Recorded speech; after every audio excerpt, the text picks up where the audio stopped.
दोस्तों, बंगलौर की रहने वाली मारिया अगस्टाइन का बचपन से सपना था कि उसको बड़ी होकर कनाडा जाना है। यही सोचकर वो अपनी पढ़ाई अच्छे से करती हैं। जब मारिया की पढ़ाई पूरी हो जाती है तो वह कनाडा जाने के बारे में सोचने लगती हैं और अपने पापा से कनाडा जाने के बारे में बताती हैं। जब मारिया के पापा को पता चलता है कि उनकी बेटी कनाडा जाकर नौकरी करना चाहती है तो वो भी तैयार हो जाते हैं और अपनी बेटी को कनाडा भेजने के लिए लोगों को कनाडा भेजने वाले एजेंट की तलाश करने लगते हैं। कुछ दिनों बाद उनकी तलाश पूरी हो जाती है और उनको एक एजेंट मिल जाता है। मारिया के पापा उससे बातचीत करते हैं और उसको बताते हैं कि मुझे अपनी बेटी को कनाडा भेजना है। वो एजेंट बोलता है, ठीक है, मैं आपकी बेटी को कनाडा भेज दूंगा।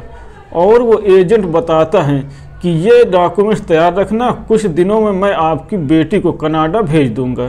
इसके बाद मारिया के पापा खुशी खुशी अपने घर वापस आ जाते हैं और मारिया के डॉक्यूमेंट्स वगैरह तैयार कराने लगते हैं। कुछ दिनों बाद मारिया के पापा के मोबाइल में एक दिन उस एजेंट का फ़ोन आता है।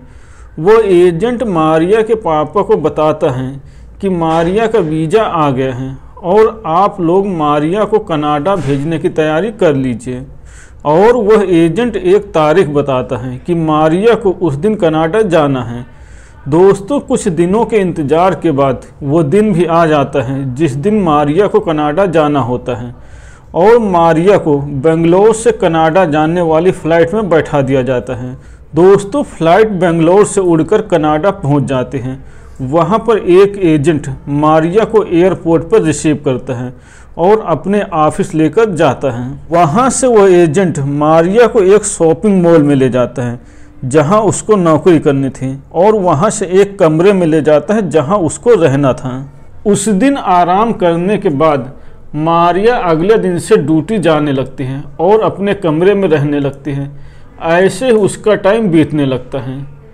कुछ दिनों के बाद मारिया की मुलाकात एक अफ्रीकन मूल के काले हफ्सी से होती है। वह हफ्सी उसी मॉल का मैनेजर था।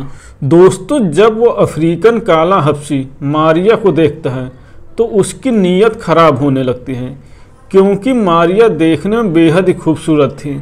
इसीलिए वो काला हफ्सी मारिया के नज़दीक आने की कोशिश करने लगता है। दोस्तों, और वो काला अफ्रीकन हफ्सी मारिया से ज़्यादा काम भी नहीं करवाता था।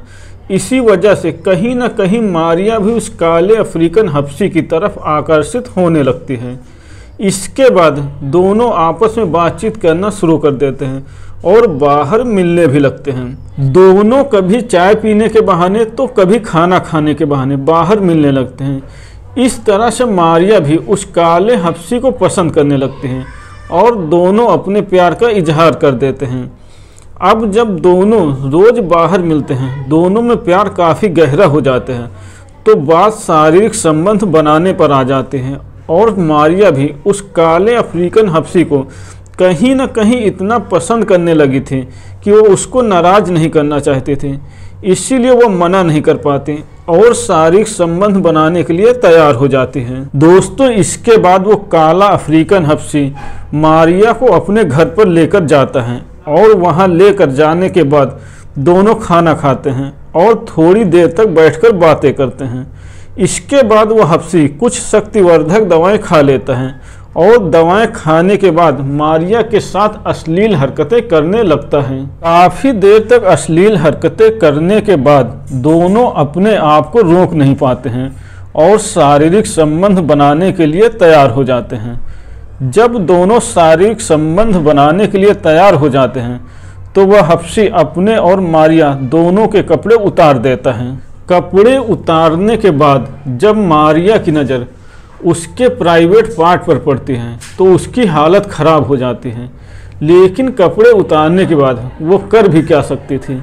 इसके बाद वह काला अफ्रीकन हफ्सी मारिया के साथ संबंध बनाने लगता है और दवाओं के नशे में वह हफ्सी मारिया के साथ इतना दर्दनाक तरीके से शारीरिक संबंध बनाता है कि मारिया की चीखने की आवाज़ें घर से बाहर तक जा रही थीं।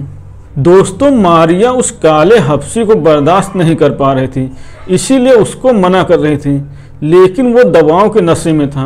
वो सुनने का नाम ही नहीं ले रहा था। मारिया कई बार बेहोश भी हो जाती है, लेकिन वो काला हफ्सी दवाओं के नशे में पूरी रात उसके साथ शारीरिक संबंध बनाता है। दोस्तों, मारिया के पेट की नसें फट गई थी, बिस्तर खून से लाल हो गया था।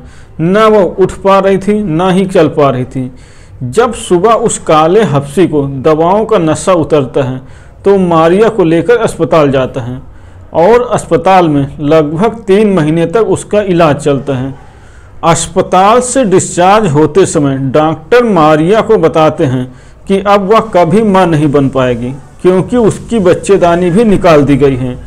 दोस्तों, अस्पताल से डिस्चार्ज होने के 2 महीने बाद मारिया अपने घर वापस आ जाती हैं, लेकिन उसके साथ जो हुआ था वो इसके बारे में किसी को नहीं बताती है।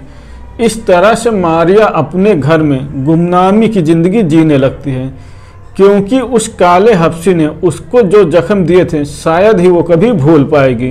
दोस्तों, फिलहाल मारिया अपने मम्मी पापा के साथ उनके ही घर पर बंगलोर में रह रही है। तो दोस्तों, ये थी आज की कहानी। अगर आपको पसंद आई हो तो वीडियो को लाइक करें और चैनल को सब्सक्राइब करें।